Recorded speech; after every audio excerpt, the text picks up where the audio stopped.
ಈಗ ಮಿಥುನ ರಾಶಿಯವರ ಮೂಲಮಂತ್ರ ಯಾವುದು, ಮಿಥುನ ರಾಶಿಯವರ ಅಂದರೆ ಚಕ್ರ ಯಾವುದು, ಮಿಥುನ ರಾಶಿಯವರ ಮೂಲಮಂತ್ರ ಯಾವುದು, ಅತಿಷ್ಠ ದೇವತೆ ಯಾರು, ಮೂಲಿಕೆ ಯಾವುದು ಅಂತ ನೋಡೋಣ.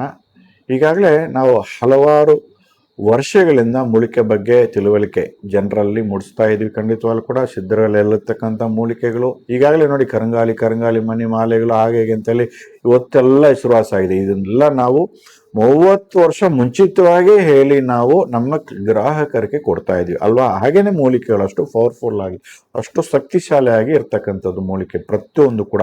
ಇದೆಲ್ಲ ಕೂಡ ಸಿದ್ಧರಲ್ಲಿರ್ತಕ್ಕಂಥದ್ದು 18 ಸಿದ್ಧರಲ್ಲಿರ್ತಕ್ಕಂಥ ಮೂಲಿಕೆ, ರಾಶಿ ಮೂಲಿಕೆ, ನಕ್ಷತ್ರಕ್ಕೆ ಮೂಲಿಕೆ, ಗ್ರಹಕ್ಕೆ ಮೂಲಿಕೆ, ಸಮಸ್ಯೆಗಳಿಗೆ ಮೂಲಿಕೆ.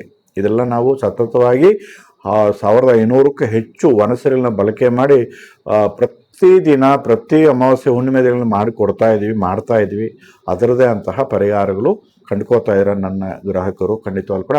ಈಗ ಮಿಥುನ ರಾಶಿಯವರು ಖಂಡಿತವಾಗ್ಲೂ ಕೂಡ ಓಂ ಕ್ಲೀಂ ಕೃಷ್ಣಾಯ ನಮಃ, ಓಂ ಕ್ಲೀಂ ಕೃಷ್ಣಾಯ ನಮಃ ಅಂತಕ್ಕಂಥ ಮಂತ್ರ ನೂರಾರು ಸಾವಿರಾರು ಲಕ್ಷ ಕೋಟಿ ಜಪ ಸಿದ್ಧಿಸ್ಕೊಂಬಿಡಿ. ಮಿಥುನ ರಾಶಿಯಲ್ಲಿ ಹುಟ್ಟಿರ್ತಕ್ಕಂಥವ್ರಿಗೆ ಓಂ ಕ್ಲೀಂ ಕೃಷ್ಣಾಯ ನಮಃ ಅಂತಕ್ಕಂಥ ಮಂತ್ರ ಸಿದ್ಧಿಸ್ಕೊಳ್ಳಿ. ಹಾಗೆ ಧನಾಕರ್ಷಣ ಯಂತ್ರ ಅಂತ ಸಿಗುತ್ತೆ, ಧನ ಆಕರ್ಷಣೆ ಯಂತ್ರ ಅಂತ ಸಿಗುತ್ತೆ. ಅದನ್ನು 6 ಇಂಚಿಗೆ 6 ಇಂಚು, 9ಕ್ಕೆ 9 ಅಥವಾ 12 ಇಂಚಿಗೆ 12 ಇಂಚು ನೀವು ಇದನ್ನು ಏನು ಮಾಡ್ತೀರಾ, ರೆಡಿ ಮಾಡಿ ಸಿದ್ಧಿಸಿ ಅದು ಫ್ರೇಮ್ ಹಾಕಿ ದೇವ್ರ ಮನೆ ಇಟ್ಕೊಂಡು ದೀಪವನ್ನು ಬೆಳಗಿ, ಸೊ ಅದಕ್ಕೆ ಈ ಒಂದು ಮಂತ್ರಗಳು ಸಿದ್ಧಿಸ್ಕೊಂಬಿಡಿ. ಹಾಗೆಯೇ ಈ ಒಂದು ಮೂಲಿಕೆ, ಈ ಒಂದು ರಾಶಿಯ ಮೂಲಿಕೆ ಅಂತರಿಂತ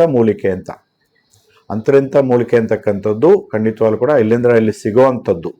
ಸೊ ಅದನ್ನು ನೀವು ಮನೆ ಹತ್ರ ಇಟ್ಕೋಬೋದು, ಅದರ ಬೇರು ತೆಗೆದು ಪರ್ಸಲ್ಲಿ ಇಟ್ಕೋಬೋದು. ಹಳದಿ ದಾರವನ್ನು ಸುತ್ತಿ ಸಿದ್ಧಿ ಮಾಡಿ ಅರಿಶಿನ ದಾರವನ್ನು ಸುತ್ತಿಸಿ ಪರ್ಸಲ್ಲಿ ಇಟ್ಕೋಬೋದು ಖಂಡಿತವಾಗ್ಲೂ ಕೂಡ. ಇದೆಲ್ಲ ಕೂಡ ಮಿಥುನ ರಾಶಿಯಲ್ಲಿ ಹುಟ್ಟಿರ್ತಕ್ಕಂಥವ್ರು ಇದನ್ನು ಬಳಕೆ ಮಾಡಿ ಅದೃಷ್ಟವನ್ನು ತಂದುಕೊಳ್ಳಿ. ಒಳ್ಳೆಯದಾಗಲಿ.